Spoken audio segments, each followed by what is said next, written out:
ಕರ್ನಾಟಕದಲ್ಲಿ ಕ್ರೀಡೆಯನ್ನು ಮತ್ತಷ್ಟು ಉತ್ತುಂಗಕ್ಕೆ ತೆಗೆದುಕೊಂಡು ಹೋಗೋದಕ್ಕೆ ಈಗ ರಾಜ್ಯ ಸರ್ಕಾರ ಮುಂದಾಗಿದೆ. ಕೆಲವೊಂದು ವಿಚಾರಗಳ ಬಗ್ಗೆ ಮಾತಾಡೋಕ್ಕೆ ನಮ್ಮ ಜೊತೆಗೆ ವಿಧಾನ ಪರಿಷತ್ ಸದಸ್ಯರು ಹಾಗೂ ಕರ್ನಾಟಕ ಒಲಿಂಪಿಕ್ ಅಸೋಸಿಯೇಷನ್ ಅಧ್ಯಕ್ಷರಾದ ಗೋವಿಂದರಾಜ್ ಅವರಿದ್ದಾರೆ. ಅವ್ರನ್ನೇ ಮಾತಾಡ್ಸೋಣ. ಸರ್, ನಿನ್ನೆ ಒಂದು ಖುಷಿ ವಿಚಾರವನ್ನು ಕೇಳ್ಪಟ್ವಿ. ಈಗಾಗಲೇ ನೀವು ಇಷ್ಟು ವರ್ಷದಿಂದ ಒಂದು ರೀತಿ ರಾಜಕೀಯದಲ್ಲೂ ತೋರಿಸ್ಕೊಂಡಿದ್ದೀರ, ಮತ್ತೊಂದು ಕಡೆ ಕರ್ನಾಟಕ ಒಲಿಂಪಿಕ್ ಅಸೋಸಿಯೇಷನ್ಗಳ ಸಾಕಷ್ಟು ಯುವ ಪ್ರತಿಭೆಗಳನ್ನು ನೀವು ಇಡೀ ರಾಜ್ಯ, ರಾಷ್ಟ್ರ, ಅಂತಾರಾಷ್ಟ್ರೀಯ ಮಟ್ಟದಲ್ಲಿ ಪರಿಚಯಿಸಿದ್ದೀರ. ಈಗ ನಮ್ಮ ರಾಜ್ಯದನ್ನು ಇಡೀ ಇಂಟರ್ನ್ಯಾಷನಲಿ ಪರಿಚಯ ಮಾಡೋದಕ್ಕೆ ಸುಮಾರು 5,000 ಕೋಟಿ ವೆಚ್ಚದಲ್ಲಿ ಏಷ್ಯನ್ ಗೇಮ್ಸ್, ಕಾಮನ್ವೆಲ್ತ್ ಆ ಲೆವೆಲ್ ಮಾಡೋದಕ್ಕೆ ಇಲ್ಲಿ ಒಂದು ಸ್ಟೇಡಿಯಂ ಮಾಡಬೇಕು ಅಂತ ತೀರ್ಮಾನ ಮಾಡಿದ್ರು. ಯಾವ ರೀತಿ ಇರುತ್ತೆ ಸರ್ ಅದು ಸ್ಟ್ರಕ್ಚರ್?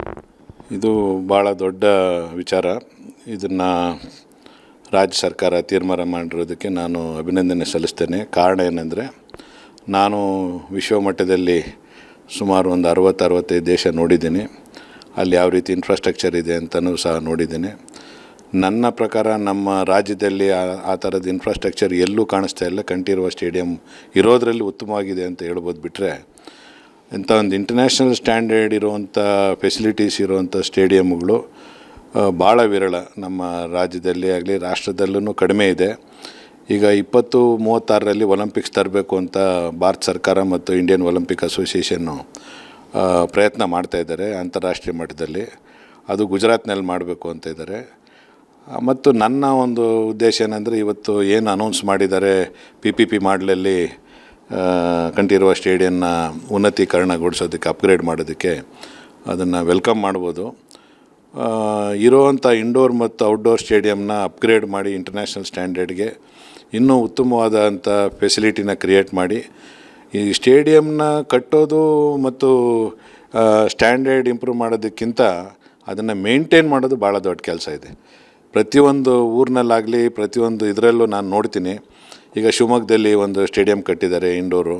ಅಲ್ಲಿ ಉಪಯೋಗ ಆಗುತ್ತೆ, ಅರ್ಧ ಉಪಯೋಗನೂ ಆಗಲ್ಲ, ಹಾಗೆ ಬಿದ್ದಿರ್ತದೆ. ಸುಮಾರು ಕಡೆಗಳಲ್ಲಿ ಇನ್ಫ್ರಾಸ್ಟ್ರಕ್ಚರ್ ಮಾಡ್ತಾರೆ, ಅದನ್ನು ಉಪಯೋಗ ಮಾಡೋದಕ್ಕೆ ಆಗೋದಿಲ್ಲ, ಬಿಟ್ಬಿಡ್ತಾರೆ ಅದನ್ನು ಮೇಂಟೆನೆನ್ಸ್ ಇಲ್ಲದೆ. ಅದು ಆಗಬಾರ್ದು. ಅದನ್ನು 365 ಡೇಸ್ ಉಪಯೋಗ ಮಾಡೋದಕ್ಕೆ ಲೋಕಲ್ ಅಸೋಸಿಯೇಷನ್ಸ್ಗೆ ಕೊಡಬೇಕು. ಲೋಕಲ್ ಸಂಸ್ಥೆಗಳು ಕ್ರೀಡೆನ ಯಾರು ಮುನ್ನಡೆಸ್ತಾರೋ ಅವ್ರಿಗೆಲ್ಲ ಕೊಟ್ಟು ಎನ್ಕರೇಜ್ ಮಾಡಿದರೆ ಅದನ್ನು ಉಪಯೋಗ ಆಗುತ್ತೆ. ಅದೇ ರೀತಿ ಕಂಠೀರವ ಸ್ಟೇಡಿಯಂ ನಾನು ಉನ್ನತೀಕರಣಗೊಳಿಸಿದ ಮೇಲೆ ಎಲ್ಲ ಫೆಸಿಲಿಟಿನೂ ಕ್ರಿಯೇಟ್ ಮಾಡ್ಬೋದು ಇಲ್ಲಿ.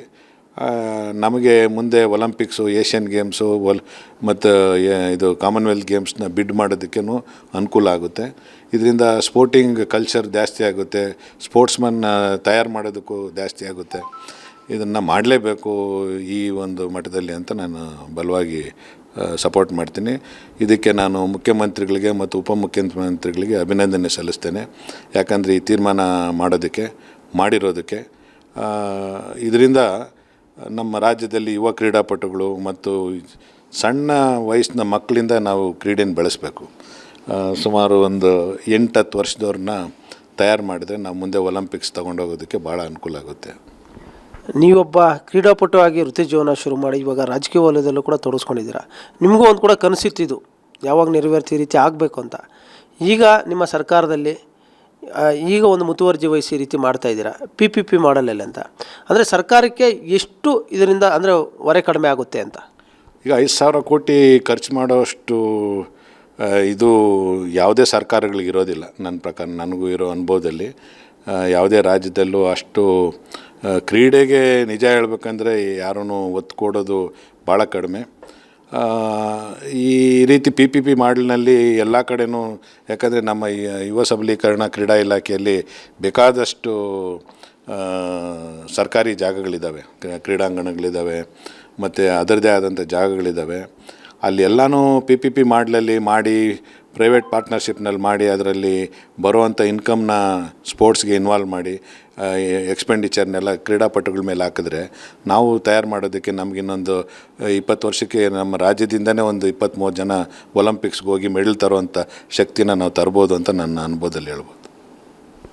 ಸರ್, ಈಗ ಕರ್ನಾಟಕದಲ್ಲಿ ನೀವು ಕಂಡಂತೆ ಈಗಾಗಲೇ ನಿಮಗೂ ಒಂದು ಕನಸಿತ್ತು ಸ್ಟೇಡಿಯಂಗಳು ಉನ್ನತೀಕರಣ ಆಗಬೇಕು ಅಂತ. ಬರೀ ಕಂಠೀರವ ಸ್ಟೇಡಿಯಂ ವ್ಯಾಪ್ತಿಯಲ್ಲಿ ಮಾತ್ರ ಮಾಡೋದು, ಬೇರೆ ಬೇರೆ ಭಾಗದಲ್ಲೂ ಕೂಡ ಈ ಒಂದು ಬಜೆಟಲ್ಲಿ ಮಾಡ್ತಾ ಇರುವಂಥದ್ದು? ನನ್ನ ಪ್ರಕಾರ ಈಗ ಸದ್ಯಕ್ಕೆ ಕರ್ನಾಟಕ ಸರ್ಕಾರ ಈಗ ಈ ಒಂದು ಇದನ್ನು ಅನೌನ್ಸ್ ಮಾಡಿದ್ದಾರೆ ನಿನ್ನೆ. ಇದಾದಮೇಲೆ ಮುಂದೆ ಎಲ್ಲ ಕಡೆನೂ ಎಲ್ಲೆಲ್ಲಿ ಒಳ್ಳೊಳ್ಳೆ ಜಾಗ ಇದೆ, ಇನ್ಫ್ರಾಸ್ಟ್ರಕ್ಚರ್ನ ಇಂಪ್ರೂವ್ ಮಾಡಿದರೆ ಕ್ರೀಡಾಂಗಣಗಳೀಗ ನಮಗೆ ಹನುಮನ್ ನಗರದಲ್ಲಿ SM ಕೃಷ್ಣ ಅವ್ರ ಕಾಲದಲ್ಲಿ ರಾಜೀವ್ ಗಾಂಧಿ ಸ್ಟೇಡಿಯಂ ಒಂದು ಮಾಡಿದ್ರು ಪಾಪ. ಈಗ ಅದು ಪಾಳು ಬಿದ್ದೋಗಿದೆ. ಅದು BBMP ವ್ಯಾಪ್ತಿನಲ್ಲಿದೆ. ಅದನ್ನು ಯಾರಿಗಾದ್ರೂ ಪ್ರೈವೇಟ್ನವ್ರು ಕೊಟ್ಟು ಅದನ್ನು ಇಂಪ್ರೂವ್ ಮಾಡಿದರೆ ಆ ಭಾಗದಲ್ಲಿರೋ ಮಕ್ಕಳಿಗೆ, ಯುವಕರಿಗೆ ತುಂಬ ಅನುಕೂಲ ಆಗುತ್ತೆ. ಅದನ್ನು ಯಾರು ಗಮನನೇ ಹರಿಸೋದಿಲ್ಲ. ಈ GB ಅಂದರೆ BBMPನವರು ಅದನ್ನ ಒಂದು ಹಸುಗಳು ಕಟ್ತಾರಲ್ಲಿ, ನಾನು ನೋಡಿದ್ದೀನಿ ಹೋಗಿ. ಆ ಮಟ್ಟದಲ್ಲಿದೆ. ಆ ರೀತಿ ವೇಸ್ಟ್ ಮಾಡೋ ಬದಲು ಪಬ್ಲಿಕ್ ಯೂಸ್ ಬಿಡಬೇಕು. ಅಂದರೆ ಬೇರೆ ಸಂಘ ಸಂಸ್ಥೆಗಳು ಕೊಟ್ಟರೆ ಅವ್ರು ಯೂಸ್ ಮಾಡ್ತಾರೆ, ಅದು ಡೈಲಿ ಯೂಸ್ ಮಾಡ್ತಾರೆ. So it will help sports persons ಅಂತ ನನ್ನ ಅನುಭವ. ಎಲ್ಲನೂ ಅಷ್ಟೇ. ಈಗ ಹಾಕಿ ಸ್ಟೇಡಿಯಂ ಇದೆ, ಫುಟ್ಬಾಲ್ ಸ್ಟೇಡಿಯಂ ಇದೆ, ಬೇಕಾದಷ್ಟಿದೆ. ಎಲ್ಲನೂ ಅಪ್ಗ್ರೇಡ್ ಮಾಡಿ ಅದನ್ನು ಯೂಸೇಜು ಆಗಬೇಕು, ಅದನ್ನು ರೆವಿನ್ಯೂನೂ ಬರಬೇಕು, ಅದು ಯೂಸೇಜ್ ಆಗಬೇಕು.